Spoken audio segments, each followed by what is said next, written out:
Title एक बार फिर है, डर के आगे जीत है। पहले भी हमने कई बार ये टाइटल इस्तेमाल किया है, लेकिन ये बाजार का एक मूलभूत टाइटल है मुझे लगता है, क्योंकि कई मौके ऐसे आते हैं जब बाजार में सेंटिमेंट खराब होते हैं, एक तरह का अंडरलाइंग फियर आता है और वहीं से फिर बहुत सारे सवाल मन में उठते हैं, बहुत सारी आशंकाएं मन में उठती हैं।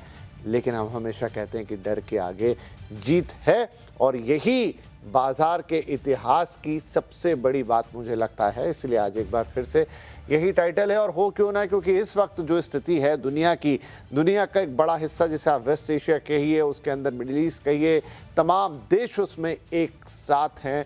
वहाँ पर चल रहा है एक भीषण युद्ध, जिसमें अमेरिका और इजराइल एक तरफ तो दूसरी तरफ ईरान है और कई सारे प्रॉक्सीज हैं। और इसका असर यह है कि अब लगभग एक बड़ा इलाका उसकी चपेट में आ चुका है। और ये इलाका इसलिए खास है क्योंकि दुनिया की एक बड़ी ऑयल सप्लाई, बड़ी गैस सप्लाई इस इलाके से आती है। यानी इसकी अस्थिरता पूरी दुनिया के लिए अस्थिरता का खतरा पैदा करती है, और यही कारण है कि दुनिया भर के जो बाजार हैं ऐसे समय में डर का शिकार होते हैं। लेकिन हम फिर से यही कहेंगे कि डर के आगे हमेशा जीत है। अगर कोई विकट परिस्थिति आती है तो वह आपके लिए उतने ही बड़े मौके लेके भी आती है, लेकिन मौकों का मतलब अंधी कूद या आंख पर पट्टी बांधना नहीं है। मौके का मतलब यह है कि आप उस परिस्थिति को अच्छे से जानें, समझें, उस परिस्थिति के मायने क्या हैं और उसके लॉन्ग टर्म इम्पैक्ट क्या होंगे, ये जानने की कोशिश करें और उस आधार पर अपने आज के और आने वाले कल के फैसले करें। और इसी में आज हम आपकी मदद करने वाले हैं, और उसके लिए हमने कुछ खास मेहमानों को आमंत्रित किया है। हम स्वागत करते हैं रॉकस्टार कैपिटल के मैनेजिंग पार्टनर अभिषेक अग्रवाल जी का, पाइपर सरिका के फाउंडर अभय अग्रवाल साहब का, SW कैपिटल के डायरेक्टर पंकज जैन साहब का, और जियोजित इन्वेस्टमेंट के senior vice president Gaurang Shah साहब का। आप सभी का बहुत बहुत स्वागत है। तो जैसा मैंने कहा कि ये पूरा भय का माहौल है, और उसी भय में से चिंताएं, आशंकाएं सब निकल कर आती हैं, और वही मौके भी देती हैं, वही आपका नुकसान भी करा सकती है अगर आपने परिस्थितियों को ठीक से रीड नहीं किया। बड़ा इंपॉर्टेंट है इस समय चीज़ों को अच्छी तरह समझना। अभय सर, ऐसा नहीं कि बाजार ने पहली बार कोई युद्ध देखा है, कई तरह के युद्ध हैं। कुछ युद्ध तो ऐसे हैं जिसमें सीधे भारत इन्वॉल्व था। ये युद्ध ऐसा है जिसमें भारत उस तरीके से तो इन्वॉल्व नहीं है, लेकिन इसकी वजह से भारत की भी चिंताएं बढ़ती हैं।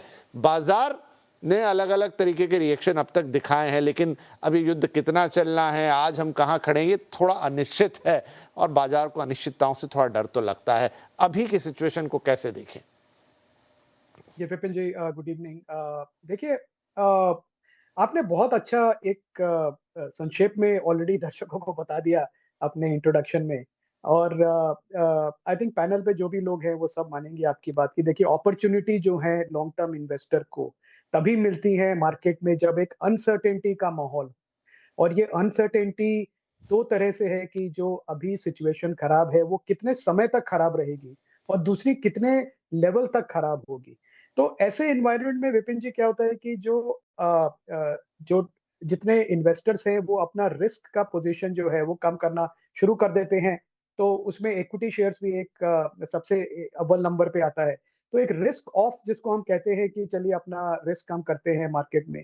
दूसरी तरफ क्या होता है कि जो वैल्यूएशन मल्टीपल्स हैं, वो कम हो जाते हैं। तो ये दोनों चीज़ों का एक मिक्सचर है जो अभी मार्केट में जो एनवायरनमेंट है, जो टेक्निकल्स ज़्यादा इम्पोर्टेंट रोल प्ले कर रहे हैं, फंडामेंटल्स अभी ज़्यादा लोग नहीं देख रहे हैं। और यही एक अपॉर्च्युनिटी है लॉन्ग टर्म इन्वेस्टर के लिए कि वो धीरे-धीरे अपना एलोकेशन बॉटम फिशिंग करने की बजाय, एक बार में डिप्लॉय करने की बजाय, ये समझ के कि किसी को नहीं मालूम कि कब तक ऐसी स्थिति बनी रहेगी।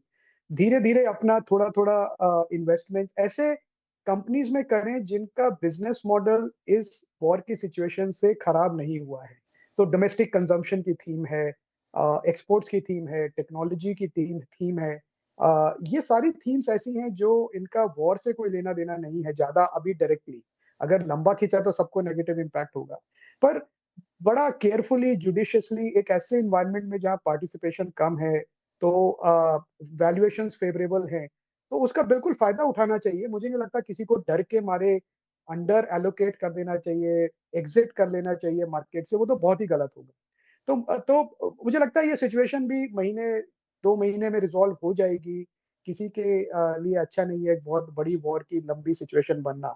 तो इन्वेस्टर्स को जैसे आपने कहा एक अपॉर्च्युनिटी की तरह देखना चाहिए but very carefully rather than saying कि हम सारा एक साथ ही ले लेते हैं क्योंकि अब ये बॉटम बन गया।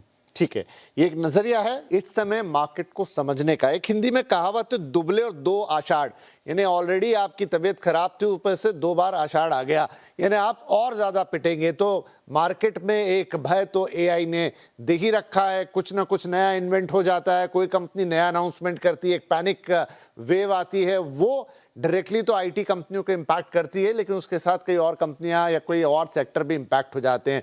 अब ये युद्ध आ गया, कुछ युद्ध पहले से चल रहे थे। पंकज जैन साहब, ये जो पूरा का पूरा सिनेरियो अगर एक साथ रख के देखें तो देखिए, मार्केट को कुछ चीजें तो इंपैक्ट करती हैं, लेकिन जब बहुत सारी ऐसी चीजें एक साथ आ जाए तो क्या वाकई में मार्केट के फंडामेंटल्स या मार्केट के डायनामिक्स हिलते हैं? ना सिर्फ हिलते हैं बल्कि कुछ हद तक परमानेंटली चेंज भी हो जाते हैं क्या? नमस्कार, थैंक्स फॉर हैविंग मी, और सारे हमारे को पैनलिस्ट को भी नमस्कार, दर्शकों को नमस्कार। देखो भाई, आपने अभी जस्ट सेंटेंस यूज किया था, डर के आगे जीत है। मैं इसमें थोड़ा सा और ऐड करूंगा, समहाउ एक ग्लोबल माहौल ऐसा बन गया या यूएस का माहौल ऐसा बन गया कि ट्रंप है तो डर तो है ही, डर तो है ही, और बीच बीच में कब जीत आएगी वो देखने वाली बात है। अगर आप देखें, आज ही मैं एक बयान ट्रंप साहब का सुन रहा था टीवी पे कि once we are done with Iran, उसके बाद अगला नंबर क्यूबा का है। सो दैट मीन्स एक जो एक टाइम्स ऑफ अनसर्टेनिटी है, आई थिंक ये चलता ही रहेगा and one will have to start living with it. और अगर हम specifically with reference to India बात करें, जिस तरह से पिछले 18-20 महीने हमारे मार्केट्स के गुजरे हैं, कहीं ना कहीं कुछ कुछ कारण बनते जा रहे हैं। पहले हम देख रहे थे, अगर जो अभी रिसेंट क्वार्टर के रिजल्ट आए हैं उससे पीछे चले जाएं, 4-5 के क्वार्टर के रिजल्ट्स आई थिंक काफी चैलेंजिंग से, उससे हमने एक सेल ऑफ देखा। बीच में ऑपरेशन सिंदूर आ गया, उसकी वजह से एक सेल ऑफ देखा। एफआईज की कंटिन्यूस सेलिंग देख रही है, वो हमने देखा। फिर हमने देखा कि अगर जो यूएस के टैरिफ के लेके जो इश्यूज था उसमें अगर समझौता भी हुआ तो एआई का इशू आ गया, टेक्नोलॉजी को लेके सेल ऑफ आ गया। और फरवरी के महीने में हमने देखा था कि एफआईज की एक रिलेटिव बेसिस पे थोड़ी सी सेलिंग थमी थी, इंडिया की तरफ थोड़ा सा रुख बदला था ऑन अ रिलेटिव बेसिस। तो अब ये रिसेंट ये जियोपॉलिटिकल इश्यूज आ गए। So things have been pretty challenging. और जैसे हम आपस में हम बात करते हैं, like as a broker we cater to large number of client, चाहे वो छोटा हो, बड़ा हो, इंस्टीट्यूशन हो। What we have seen, it's very easy to talk कि भाई बॉटम फिशिंग कर ली जाए, या कि ये सेक्टर्स ऐसे अच्छे हैं या ये स्टॉक्स ऐसे अच्छे हैं, ऑन अ रिलेटिव वैल्यूएशंस आगे मिलने आसान नहीं है। On a longer term period you will definitely make money, but what we have been seeing कि पेशेंस लूज आउट होती जा रही है थोड़ी थोड़ी। जो पिछले अगर हम 1.5-2 साल की बात करें, these kind of opportunities have been coming, but exit शायद नहीं मिल पा रहा।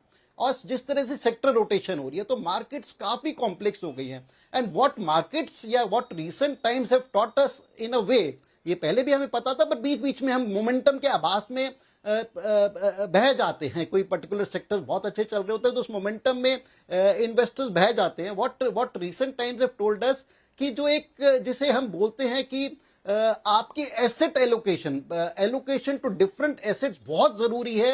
एक एसेट में ज्यादा पैसे ना लगाइए। I think that is what we have learned in last 1 year also, कि थोड़ा पैसा गोल्ड में भी होना चाहिए, सिल्वर में भी होना चाहिए, रियल एस्टेट में भी होना चाहिए, इक्विटी में भी होना चाहिए, डेट में भी होना चाहिए। सो आई थिंक जहां जहां ये था कि बहुत ज्यादा पर्टिकुलर एसेट में था, उससे भी लोगों को एक धक्का मिला है। अगर just to give you a recent example, पिछले 4-5 साल से रादर पोस्ट कोविड एक ऐसा हो गया था कि एवरीबडी हु कुड अफोर्ड, एक सुपर एचआर नहीं थे, everybody wanted to own a property in Dubai या मिडिल ईस्ट। आई थिंक उस चीज को एक धक्का मिला है। समहाउ एक पता लगा है कि नहीं, वहां भी एक डेंट मिल सकता है। The kind of peace that was prevailing for last 15, 20, 25 years, उसको भी धक्का मिला।